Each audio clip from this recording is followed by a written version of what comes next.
For today's video guys, ikukwento ko sa inyo yung unang kain at ang unang halik. Kaya kung gusto mo malaman ng kwento, tapusin mo hanggang dulo ha. Nagpunta nga kami sa bahay ng ate ko guys at sinundo namin sila. Pinapasundo kasi sila ng pinsan ko na galing ng Korea. At dito nga daw kami magkikita-kita. Malapit sa Vista Mall, San Fernando, Pampanga. At nandito na nga kami sa meeting place namin. Itong building na to. Ano kayang meron dito? Dito pala kami pupunta at kakain. Dito sa Manimogo Korean Restaurant. Sa totoo lang guys, matagal nang merong ganito sa Pilipinas. Kaso hindi kami kumakain dito ng misis at mga anak ko. Kasi nga hindi namin alam kung paano kumain sa mga ganitong klase ng restaurant. At ito na nga yung first time namin nakakain dito. Buti na lang may kasama talaga kami. At yan na nga yung mga presyo guys. Kaya hindi kami pumapasok sa mga ganitong klase ng restaurant. Dumating na rin pala dito yung pamilya ng pinsan ko nang galing ng Korea. Siyempre kasama niya yung LDR niya na girlfriend. Pagkatapos nga namin magkumustahan, ito namang si kuya nagbilang na kung ilang piraso ba kami. Ganito pala dito, hindi ka muna papapasukin, bibilangin muna kung ilang kayo tapos ire-ready muna yung mga tables at mga pagkain. Kaya pasensya na ha, kung hindi ko alam yung mga ganito. Kaya nga ang sabi nila, minsan libre lang maging tanga. Pagkatapos nga nila mag-order kung anong unlimited yung kakainin nila, pinapasok na kami kasi okay na daw yung lamesa at upuan. Ganito pala yung mga itsura ng mga tables pag kumain ka sa mga ganitong klase ng unlimited sanjup. Dati dinadaan-daanan ko lang yung mga ganito kasi wala naman talaga kaming hilig kumain sa mga ganitong klase ng restaurant. Nakikita ko lang to sa mga vlog ng mga sikat na content creator. At dahil nga marami kami, dito kami pinaupo sa 4 na tables na to. Siyempre, dahil first time ko sa mga ganito, hindi ko alam kung ano yung uunahin namin gagawin. Kaya tinitignan ko muna sila. Para nga di masyadong halatang hindi ko alam yung mga gagawin dito. Nag-video muna ako. Siyempre, kasama namin dito yung mama ko na hindi niya rin alam kung ano yung gagawin. Kaya pinaubaya na lang namin sa mga ibang kasama naming marunong kumain sa mga ganitong restaurant. Pag ganito pala kami yung kukuha ng mga side dishes.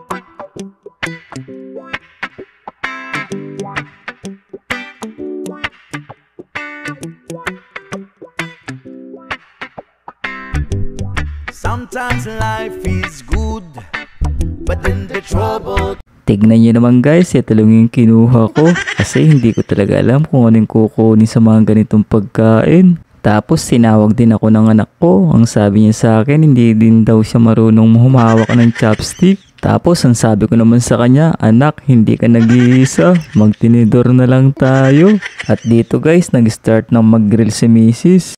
Sometimes life is good, but then the trouble comes my way. But whatever happens, Lord, I thank you for this day. And when I'm feeling troubled, Eto pala yung pinsan ko na galing ng Korea. Siya yung manager namin ngayon. Ito naman pala yung kanyang ka-LDR na girlfriend. Ang aming assistant manager. Siyempre, kasama na dito yung kanilang sekretarya. Ganito pala sila kumain. Pag kumakain ka sa mga ganitong klase ng unlimited sanjup, ilalagay mo sa mga dahon yung gusto mong kainin. Sabay samol, sabay lunok. Siyempre ako, sinubukan ko rin. Kahit hindi ko talaga alam at hindi rin talaga ako masyadong kumakain mga ganitong dahon-dahon na gulay. Basta tinuturuan lang nila ako kung anong dapat kong ilagay dito sa dahon na to. Di ko nga alam kung pinaprank lang nila ako sa mga pinaglalagay ko. Bahala na si Batman kung anong lasa nito. Pagkatapos nga malagyan lahat guys, ayan na. Parang tinupi-tupi ko tong dahon na to na parang pabilog. Sabay subo na lang. Siyempre, pag nasa harap ka ng camera, kailangan laging masarap yung kinakain mo. Pagkatapos pala ng 1 oras guys, pinapalitan nila tong kanilang griller dito. Matik na yun. Para malinis ulit. At dahil nga bawal ang leftover dito kasi magbabayad ka ng 100 pesos per person, kailangan mong ubusin yung mga pinagkukuha mo dun sa side dishes. Pagtingin ko nga sa kanilang mga table, marami pa silang di nakakain.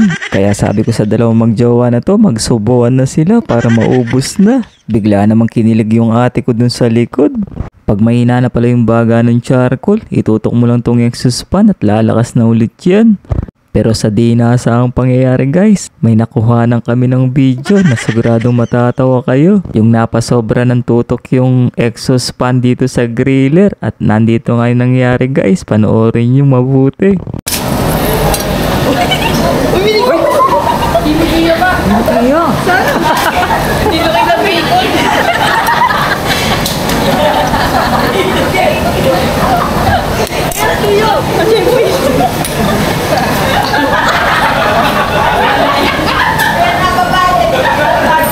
At dahil nga sa pangyayaring yun, sabi ni Mrs. kuhanin ko na lang daw siya ng salad para may himasmasan naman siya. Etong pamangking ko naman sa sobrang sarap ng pagkain niya, pati damit niya, pinapakain niya rin.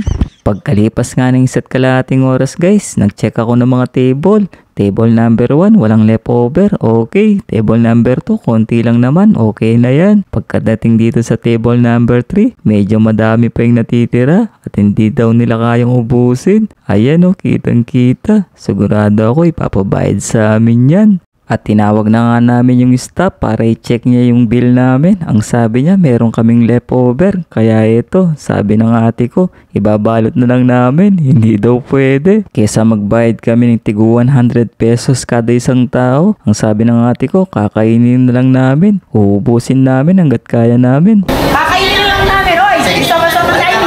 Tayo! Look mo kayo pa si Bayo! At ayan na nga guys, dinala na ng ate ko sa amin yung mga ibang pagkain na leftover namin. Sabi niya kailangan naming ubusin lahat, kaya no choice kami kesa magbayad nga naman kami. Minsan lang naman mangyari to sa amin, yung may maglilibre sa amin ng mga masarap na pagkain. Pagpunta ko nga ng cashier, ang sabi ko sa pinsan ko na galing Korea, ako na lang magbabayad. Ang sabi niya, wag na. Siya na lang daw ang bahala. Nagpupumilit pa nga kung ako na lang magbayad. Nung nakita ko yung presyo, sabi ko, sige na nga insan, ikaw na nga lang. Dahil galing ka rin lang naman ng Korea. Baka kasi magbago pa yung isip niya, binibiro ko lang naman siya. Bago nga kami umalis dito sa Manimogo Korean Restaurant, nagpa-picture muna kami para may remembrance kami. Dahil nga first time kong kumain sa mga ganitong klase ng Korean restaurant. Pagkatapos nga namin dito, dumiretso ulit kami sa bahay ng ate ko. Kasi daw magiinom pa kami ng mga pinsan ko. At eto na nga guys, nagsasayawan na yung tita, mama ko at mga kapatid ko at misis ko. Siyempre, pinasayaw na rin namin yung jowa ng pinsan ko para makapag-banding din sila ng kanyang future biyanan. At dito ko lang nalaman guys na hindi pa pala nagkikiss tong dalawang magjowa na to. Kaya ako na yung gumawa ng paraan, sana effective.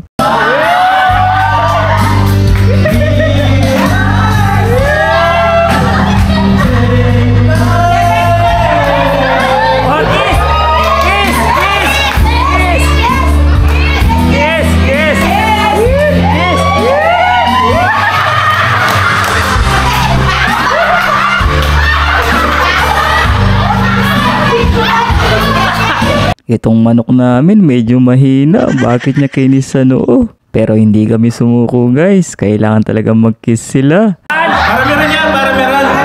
Para meron! 1, 2, 3! Kiss! Oh, yan! Ayan na nga guys. Konti na lang at mag-kiss na nga sila.